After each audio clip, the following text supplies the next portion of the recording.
Baik, waktunya kurang lebih 15 menit untuk paparan. Baik, yang nanti tanya jawab kira-kira. Majelis Ketua, itu untuk samakan saja antara ahli-ahli yang lain. Pak Andi Asrun masih ada di dalam. Iya, tadi memang mau kami ingatkan, tapi ya, kemarin ahli yang lain pun kan kita beri kesempatan untuk kemas-kemas atau kalau sesuatu sedikit-sedikit harus diingatkan nanti kan juga ini privasi orang jadi. Nah itu sudah tidak perlu diingatkan sudah keluar beliau itu. Oke silahkan ahli waktunya karena untuk 2 perkara sekaligus bisa maksimal 15 menit. Nanti kira-kira 10 menit untuk tanya jawab. Baik, yang mulia. Bismillahirrahmanirrahim. Assalamualaikum warahmatullahi wabarakatuh. Yang mulia Majelis Hakim Mahkamah Konstitusi, yang terhormat pemohon, termohon, pihak terkait, dan hadirin sekalian. Izinkan saya menyampaikan keterangan sebagai ahli teori hukum pada persidangan yang mulia ini. Bahwa diketahui pengaturan kompetensi dalam hal pembagian kewenangan menyelesaikan perkara oleh Bawaslu dan Mahkamah Konstitusi merupakan implementasi konstitusional. Keadilan konstitusional ini merupakan kemanfaatan yang bersifat umum. Kemudian diturunkan melalui keadilan distributif, yakni keadilan dalam hal pembagian kewenangan. Pembagian kewenangan ini merupakan bentuk keadilan secara proporsional. Dalam pandangan Islam, keadilan itu adalah menempatkan sesuatu sesuai dengan tempatnya. Dengan demikian, harus tepat, harus patut, harus sesuai penempatan dengan tempat tersebut. Di sini menyangkut ruang dan waktu. Prajudi Al-Musudijo mengomentari keadilan distributif.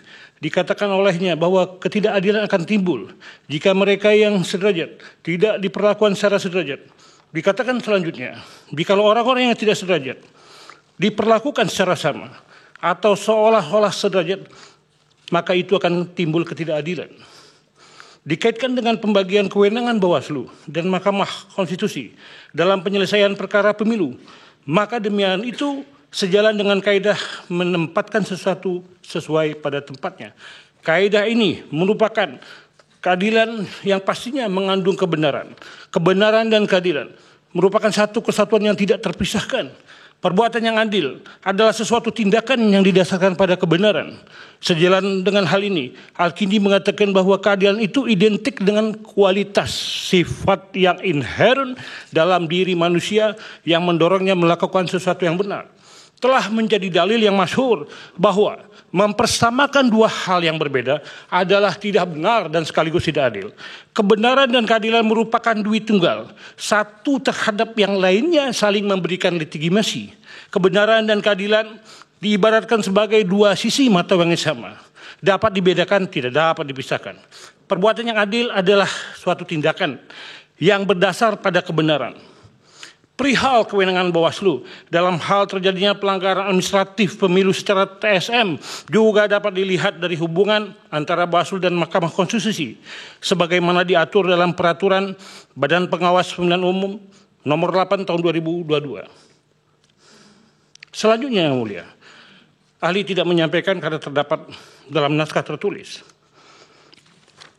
Menyangkut kewenangan Mahkamah Konstitusi sebagaimana dimaksudkan dalam pasal 475 ayat 2 Undang-Undang Pemilu telah disebutkan secara tegas dan jelas secara letterlock ekspresi perbis tentang adanya kompetensi dimaksud.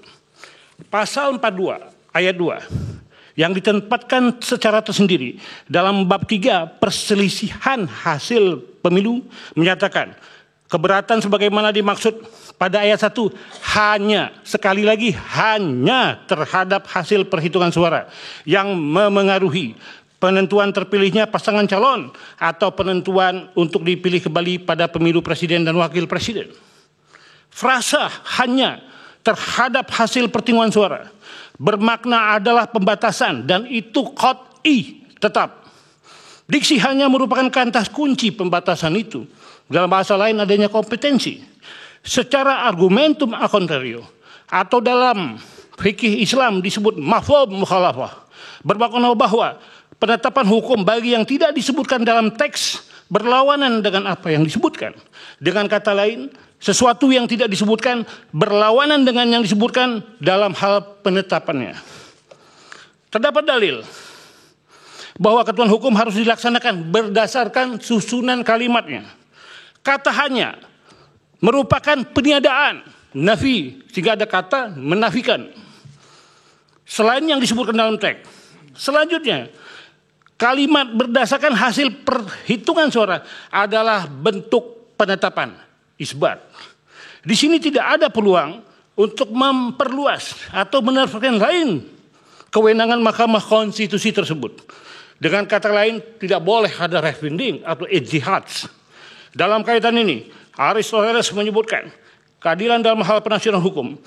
Dalam penafsiran hukum harus memiliki epikeia, suatu rasa tentang yang pantas.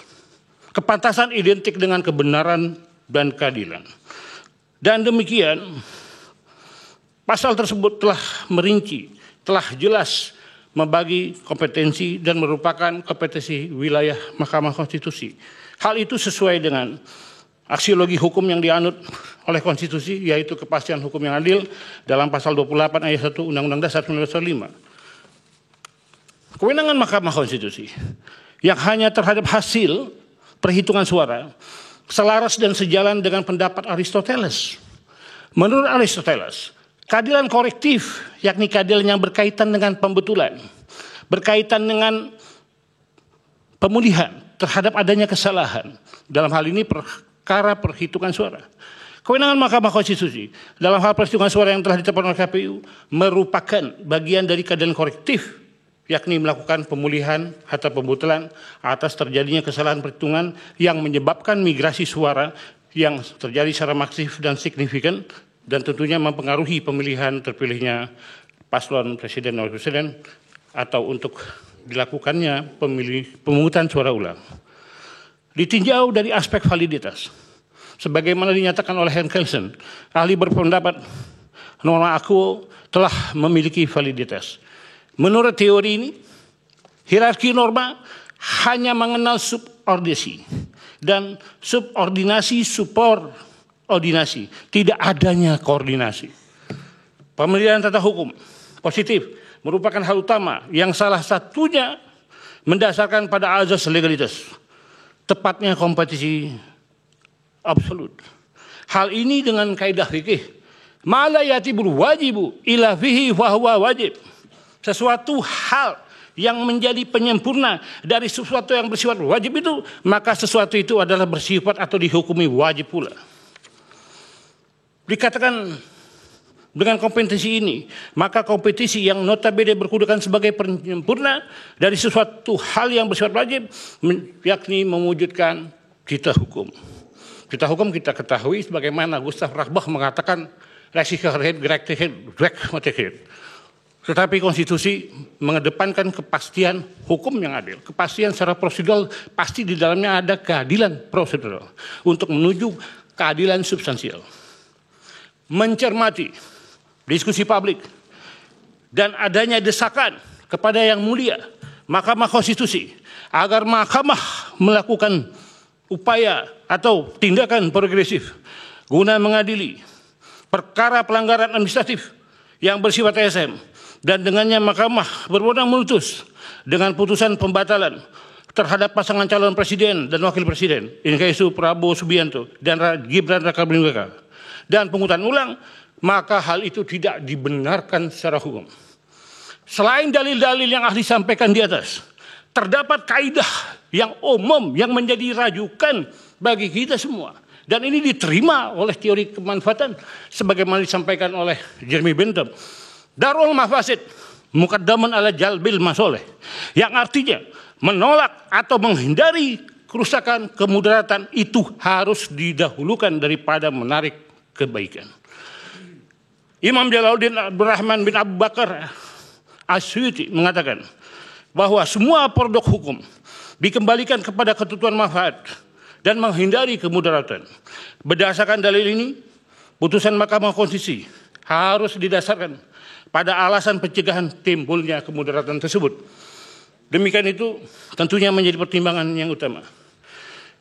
Majelis Hakim Mahkamah Konstitusi, ahli meminjam teori von Bury, conditio sine qua non, bahwa tidak ada pelaporan administratif pemilu secara LSM kepada Bawaslu, maka akan berdampak terhadap pelaporan itu sendiri.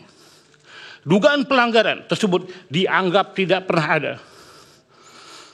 Dan hal ini tentu menjadikan Mahkamah Konstitusi tidak berwenang mengadili perkara aku. Tegasnya, selain hasil perhitungan suara adalah bukan menjadi komposisi Mahkamah Konstitusi. Demikian keterangan ini disampaikan. Mohon maaf atas segala kekurangan. Semoga mendatangkan manfaat bagi kita semua. Wabillahi taufik wal hidayah. Wassalamualaikum warahmatullahi wabarakatuh. Waalaikumsalam. Dari pihak terkait ada yang mau ditanyakan untuk